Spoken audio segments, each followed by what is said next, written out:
श्री शिवाय नमस्तुभ्यम। हर हर महादेव। दोस्तों, आज हम आपको बताने जा रहे हैं पशुपतिनाथ व्रत की संपूर्ण जानकारी कि आपको थाली में, सुबह की थाली में क्या रखना है, साथ ही साथ पूजा कैसे करनी है, संपूर्ण जानकारी। इसलिए वीडियो पूरा देखिएगा, स्किप मत कीजिएगा। स्किप करेंगे तो आपकी कोई महत्वपूर्ण जानकारी आपसे छूट सकती है। आपको कपूर रखना है, काले तिल रखने हैं, चावल, साबुत मूंग रखनी है और रोली मोली चंदन, धूप बत्ती, जो ये हमने आपको दिखाई है धूप बत्ती आपको रखनी है। एक दिया आपको आटे का बनाकर रखना है सुबह की थाली में। सुबह की थाली में आपको आटे का दिया बनाकर रखना है, उसमें लंबी बाती का ही प्रयोग करना है। मौसमी फल जो भी आपके पास है वो आप रख लीजिए। साथ ही साथ आपको जो ये दिखाए जा रहे हैं बेल पत्र रखने हैं। इसके बाद आपको प्रसाद, मिश्री का प्रसाद रख लीजिए, दूब घास रख लीजिए, फूल जो आपको मिल रहे हैं वो फूल रख लीजिए जो आपके घर पे हो, या फिर बाजार से मंगाकर आप फूल रख सकते हैं। दूब घास, फूल, जल का लोटा। जब आप जल का लोटा रखेंगे उसमें भी आपको विशेष बात का ध्यान रखना कि आपके घर का ही जल होना चाहिए। ये नहीं कि आपने खाली लोटा रख लिया और मंदिर से जाकर जल भर रहे हैं। अबीर, गुलाल, लाल चंदन, सफ़ेद चंदन, लाल चंदन और आपको शहद, पंचामृत, गंगा जल। जल के लोटे में थोड़ा सा गंगा जल डाल लीजिए और थोड़ा सा शहद रख लीजिए। कच्चा जो है आप दही भी रख सकते हैं अगर आपके पास दही है। आप पंचामृत अलग अलग करके भी जो है शिवलिंग पर अर्पित कर सकते हैं, या फिर एक साथ भी आप शिवलिंग पर अर्पित कर सकते हैं। 5 चीज़ें एक साथ मिला लीजिए, फिर आप उसे शिवलिंग पर अर्पित कीजिए। जब आप मंदिर में जाएंगे सबसे पहले आपको अपनी चीज़ें अर्पित करनी है, जैसे कि आप सबसे पहले पंचामृत अर्पित कीजिए, फिर बेलपत्र अर्पित कीजिए, फिर लाल चंदन, ये सफ़ेद चंदन, अबीर, गुलाल और जो आप बेलपत्र लेकर गए हैं बेलपत्र चढ़ाइए। धूप घास जो है गणेश जी भगवान के स्थान पर अर्पित कीजिए। साथ ही साथ फिर इसके बाद आप ये चावल, जो साबुत चावल लिए हैं आपने, साबुत चावल होने चाहिए। इस बात का विशेष ध्यान रखें कि पूजा में आपको साबुत चावल का ही इस्तेमाल करना है। साबुत मूंग की दाल, जो हरी मूंग होती है वो मूंग की दाल लेनी है। काले तिल लेने हैं। ये सब आपको मंदिर में ले जाकर शिवलिंग पर एक एक करके अर्पित करने हैं, अपनी मनोकामना बोलते हुए। जब आप मंदिर में अपनी पूजा अर्चना करेंगे तो आपको एक एक चीज़ शिवलिंग पर अर्पित करनी है। कहा जाता है, बताया जाता है कि यदि आप इस प्रकार से अपनी पूजा अर्चना करेंगे तो भोले बाबा आपकी मनोकामना जरूर पूर्ण करते हैं।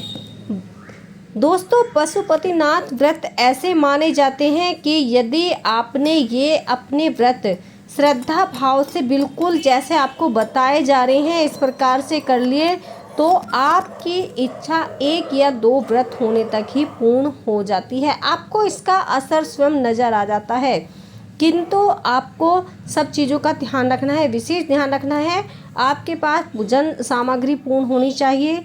यदि किसी कारणवश, पंडित प्रदीप मिश्रा जी बताते हैं कि यदि किसी कारणवश हम कोई सामग्री घर पर भूल गए हैं, जैसे कि हम जल्दी में अपनी थाली को लगाकर रखते हैं और किसी कारणवश कोई सामग्री हमसे घर पर ही छूट जाती है, तो हमें मंदिर में जाकर बिल्कुल भी पछतावा नहीं करना है।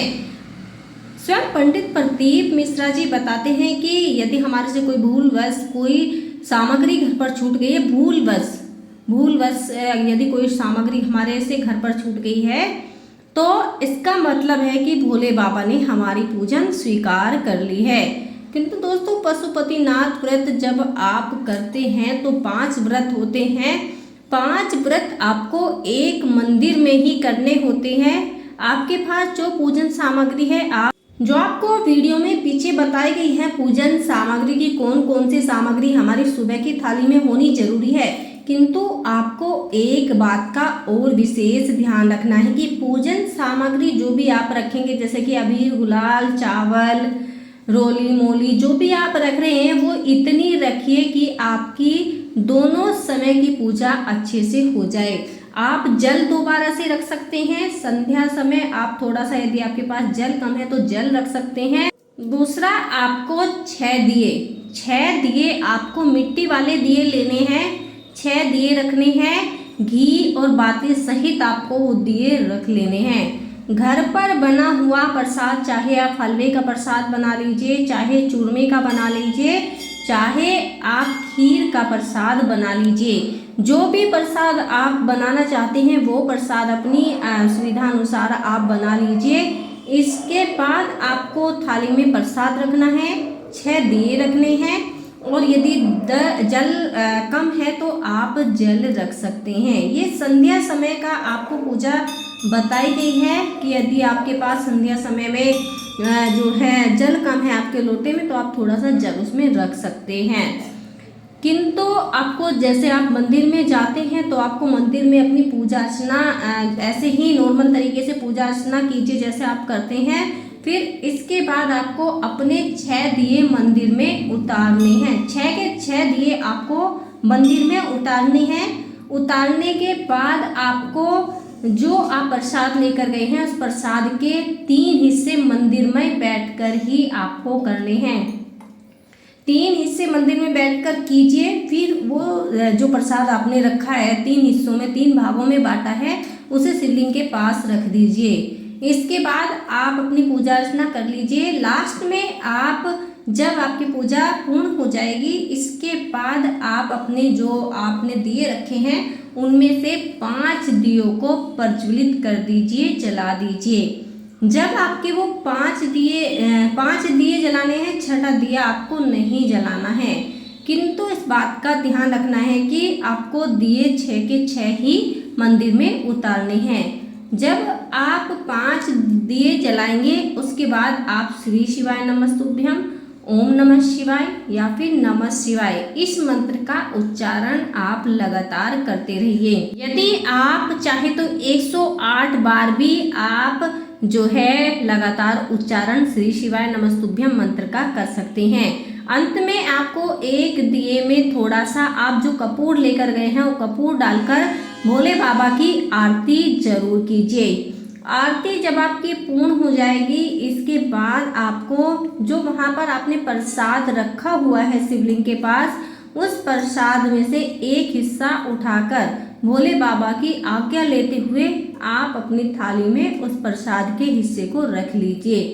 इसके बाद आपने जो 5 दिए जलाए हैं, 6ठा दिया जो आपने बिना जला छोड़ा हुआ है, रखा हुआ है, उस दिए को उठाकर भोले बाबा के सामने जो है आशीर्वाद लेते हुए उसे भी अपनी थाली में रख लीजिए। फिर इसके बाद आप अपने घर आ जाइए और घर पर आने के बाद अपने घर के जो सीधे, जब आप घर में प्रवेश करेंगे, जो आपका राइट हैंड है, सीधा हाथ है, वहाँ पर जो आप वो दिया लेकर आए हैं, थोड़े से अक्षत या फिर फूल रखकर आप उस दिए को वहाँ पर प्रज्वलित कर दीजिए। जब आप दिए को प्रज्वलित कर देंगे, फिर आप अपने घर थोड़ी देर बैठ के वहाँ जो है पूजा अर्चना कीजिए, प्रार्थना कीजिए। फिर इसके बाद जब आप अपने घर के अंदर प्रवेश करेंगे, तो घर के अंदर प्रवेश करने के बाद आपको जहाँ पर बैठकर आपको सबसे पहले जो आपने प्रसाद बनाया है, खुद ही आपको प्रसाद बनाना है, उस प्रसाद को आप खा लीजिए।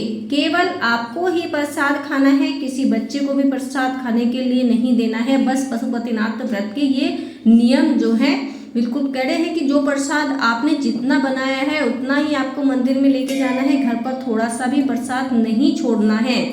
साथ ही साथ जो प्रसाद आप अपने लिए लाए हैं उस प्रसाद में से भी आपको किसी को नहीं देना है। इन नियमों के साथ यदि आप अपना पशुपतिनाथ व्रत करते हैं तो यकीन मानिए आपका व्रत 1 या फिर 2 व्रत होते ही आपको उसका फर्क नजर आएगा। इससे पहले आप सभी से अनुरोध है कि वीडियो को लाइक और शेयर जरूर करें।